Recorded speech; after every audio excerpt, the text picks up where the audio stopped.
മൂന്നാം ബലാത്സംഗ കേസിൽ രാഹുൽ മാങ്കൂട്ടത്തിൽ എംഎൽഎക്ക് ജാമ്യം. അറസ്റ്റിലായി 18-ാം ദിവസമാണ് ജാമ്യം ലഭിക്കുന്നത്. വിശദാംശങ്ങളുമായി കണ്ണൻ ദേവ് ചേരുകയാണ്. കണ്ണൻ, ഈ മൂന്നാം ബലാത്സംഗ കേസിൽ ഇപ്പോൾ രാഹുൽ മാങ്കൂട്ടത്തിൽ എംഎൽഎക്ക് ജാമ്യം ലഭിച്ചിരിക്കുകയാണ്. കോടതി മറ്റെന്തൊക്കെ കാര്യങ്ങളാണ് പറഞ്ഞിരിക്കുന്നത്?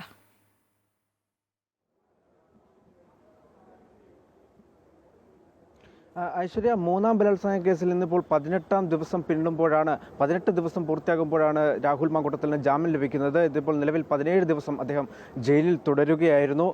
ഇന്നിപ്പോൾ പ്രധാനമായും കഴിഞ്ഞ ദിവസം 24-ാം തീയതി ഈ ജാമ്യ വിധി പറയാനിരിക്കെ പ്രതിഭാഗം നൽകിയ പ്രധാനപ്പെട്ട ഇരുവരും തമ്മിലുള്ള ശബ്ദ സന്ദേശമടക്കമാണ് ഇപ്പോൾ ഈ കേസിൽ ജാമ്യത്തിലേക്ക് നയിക്കുന്ന നിർണായകമായിട്ടുള്ള ഒരു കാര്യമായിട്ടുള്ളത്. അതാണ് പ്രധാനമായും ഈ കോടതി പരിഗണിച്ചിട്ടുള്ളത്. ഈ പരാതിക്കാരി പറയുന്ന, അത് പ്രോസിക്യൂഷൻ പറയുന്ന പല കാര്യങ്ങളിലുമുള്ള പൊരുത്തക്കേടുകളും അതുപോലെ മറ്റ് ഈ ഗൂഢാലോചന അടക്കം സംശയിക്കുന്നതായി നേരത്തെ പ്രതിഭാഗം ഉന്നയിച്ചിരുന്നു. അത്തരത്തിലുള്ള കാര്യങ്ങൾ അംഗീകരിക്കുന്ന രീതിയിലാണ് ഇപ്പോൾ ഈ രാഹുൽ മാങ്കൂട്ടത്തിന് ജാമ്യം നൽകിയിരിക്കുന്നത്. ഇത്തരത്തിൽ രാഹുലിന് ജാമ്യം അപ്രൂവ് ചെയ്തിരിക്കുന്ന ഒറ്റ വാക്കിൽ ജാമ്യം നൽകുകയായിരുന്നു. മറ്റൊന്നും തന്നെ കോടതി പറഞ്ഞില്ല.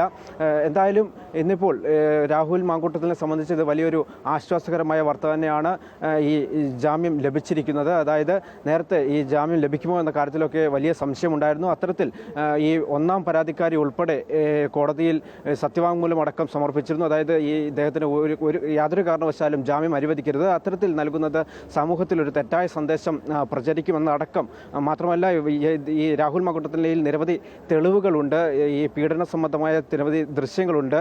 അത്തരത്തിലുള്ള കാര്യങ്ങളെല്ലാം അദ്ദേഹം പുറത്തുവിടും എന്നടക്കം ഈ പ്രോസിക്യൂഷൻ വാദിച്ചിരുന്നു. എന്നാൽ അതൊക്കെ തള്ളുന്ന ഒരു രീതിയാണ് പ്രതിഭാഗം ഇക്കാര്യത്തിലൊക്കെ ഈ ഇരുവരും തമ്മിൽ നടന്നിട്ടുള്ളത് ഉഭയകക്ഷി ബന്ധപ്രകാരമുള്ള ശാരീരിക ബന്ധമാണ് എന്നതടക്കമുള്ള കാര്യങ്ങൾ അംഗീകരിക്കുന്ന ഒരു രീതിയിലാണ് ഇപ്പോൾ ജാമ്യം നൽകിയിരിക്കുന്നത്. ഐശ്വര്യ, അതെ, രാഹുൽ മാങ്കൂട്ടത്തിന് ആശ്വാസകരമായ ഒരു വാർത്തയാണ് ഇപ്പോൾ പുറത്തു വരുന്നത്. അദ്ദേഹത്തിന് ജാമ്യം ലഭിച്ചിരിക്കുകയാണ് എന്ന വാർത്തയാണ് വരുന്നത്. അത് മൂന്നാം ബലാത്സംഗ കേസിൽ രാഹുൽ മാങ്കൂട്ടത്തിൽ എംഎൽഎക്ക് ജാമ്യം ലഭിച്ചിരിക്കുകയാണ്. ഈ അറസ്റ്റിലായി 18-ാം ദിവസമാണ് ജാമ്യം ലഭിക്കുന്നത്.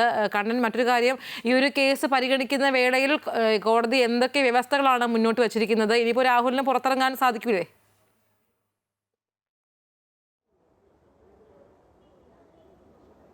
അതെ, ഇന്ന് ഉച്ചയോടുകൂടി ഈ മാവേലിക്കര സ്പെഷ്യൽ സബ് ജയിലിൽ കഴിയുന്ന രാഹുൽ മാങ്കൂട്ടത്തിന് ഉച്ചയോടുകൂടി പുറത്തിറങ്ങാൻ സാധിക്കും.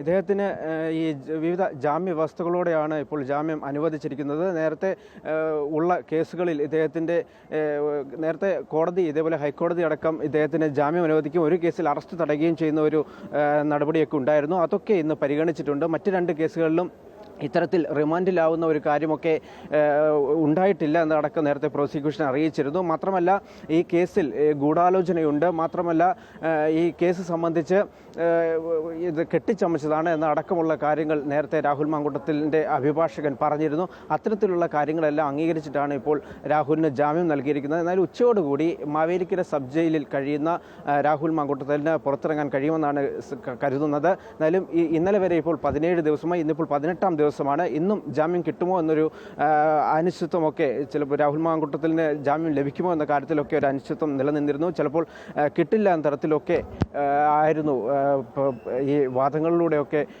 മനസ്സിലായിരുന്നു. എന്നാൽ അത്തരത്തിലല്ല, അദ്ദേഹത്തിന് ജാമ്യം ലഭിച്ചിരിക്കുകയാണ്. ഉച്ചയോടുകൂടി മാവേലിക്കര സബ് ജയിലിൽ നിന്ന് അദ്ദേഹം പുറത്തിറങ്ങുമെന്നാണ് കരുതുന്നത്. ഐശ്വര്യ, അതെ, ഇന്ന് ഉച്ചയോടുകൂടി രാഹുൽ മാങ്കൂട്ടത്തിൽ എംഎൽഎ പുറത്തേക്ക് വരുമെന്നാണ് മനസ്സിലാക്കാൻ സാധിക്കുന്നത്. ഈ അറസ്റ്റിലായി 18-ാം ദിവസമാണ് രാഹുൽ മാങ്കൂട്ടത്തിന് ഇപ്പോൾ ജാമ്യം ലഭിച്ചിരിക്കുന്നത്. വിശദാംശങ്ങൾ നൽകുകയായിരുന്നു കണ്ണൻ ദേവ്.